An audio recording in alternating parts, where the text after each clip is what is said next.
හැමදෙනාටම ගොඩ දවසකින් මම හිතන්නේ මම ඔයගොල්ලෝ හරි අමාරු වෙනවා සත්‍යයි.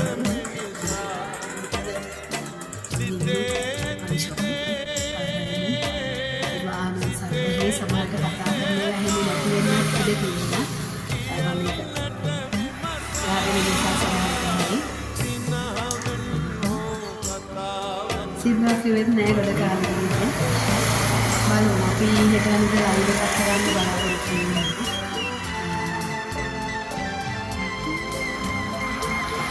එහෙනම් තමයි. ඉතින් මම නිකන් ඔයගොල්ලෝ ගොඩ කාලෙකින් හම්බුනේ නැති නිසා සුද්ධ කතා කරලා ඉතින් අපිට මේ ජීවන ගමනේදී নানা ප්‍රකාර අවශ්‍ය හම්බුනේ. මේ ආරම්භයේ ආරම්භයේ කීප දෙනෙක්ගේ ලබාපු අත්දැකීම් ටික තමයි සුට්ටක් කියන්න ආවේ. හම්බ වුණා එක්තරා ටීම් එකක්. ඒ ටීම් එක ගොඩක් දානමය පුණ්‍ය කටයුතු කරන ටීම් එකක්. ඉතින් මමත් ඒගොල්ලොත් එක්ක එකතු වෙලා ඉතින් ඒ සම්බන්ධව මමත් එකතු වෙලා ඉතින් ඒකට උදව් කරගෙන ඉතින් මමත් පිනක් විකර ගන්න ඕනේ. ඒ නිසා ඒකට එකතු වෙලා ඉන්නකොට මේ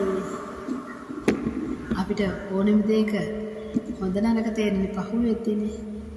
ඉතින් මට තේරුණා ඒ ටීම් එක ටිකක් හරි අසාධාරණ පැත්තක් යනවා කියලා. මොකද ඒගොල්ලෝ අහිංසක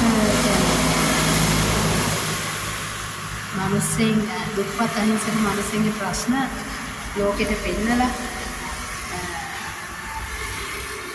ඊට පස්සේ ඒවා දකින්න අය අනුකම්පා කරලා ආධාර කරනවා. ඒතර අන්නේ ආධාර අරගෙන තමන්ගේ සැපය උදෙසා භාවිතා කරන වගේ දෙයක් මට දැනුණා. මම දන්නේ නැහැ මට දැනුණා එහෙම. සාමාන්‍යයෙන් මට දෙයක් දැනෙන්නේ නැහැ වැරද්දක් නැත්තම්. එහෙම දැනුණා මං හිමීට ඒගොල්ලන්ගෙන් ඈත් වුණා.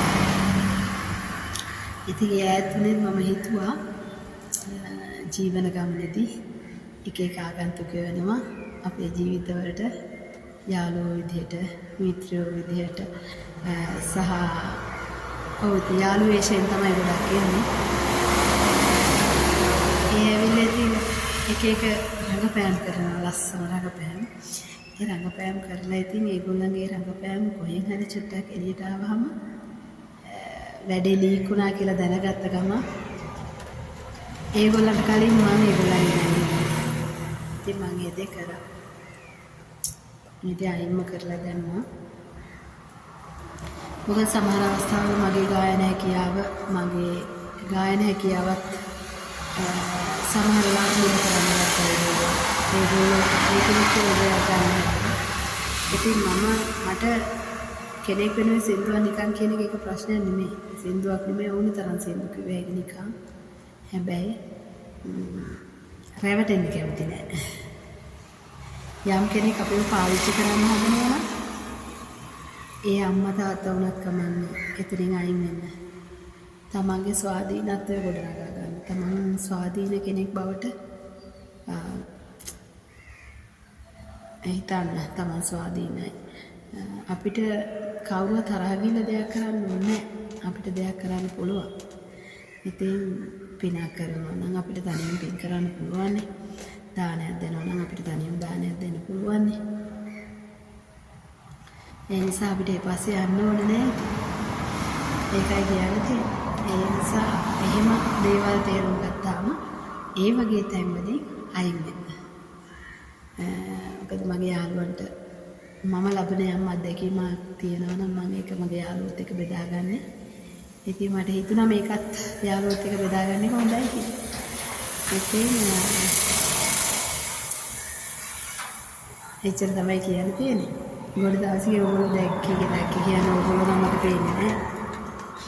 මාව ඕගොල්ලන්ට පේන්නේ ගොඩ දවසක. නෑ දවසරින් වෙලා හිටියා.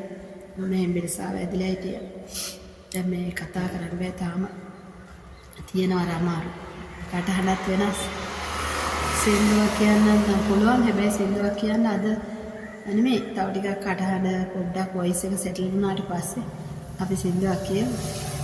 ආයි TikTok එකක් දාන්න. එතෙක් බයි බයි.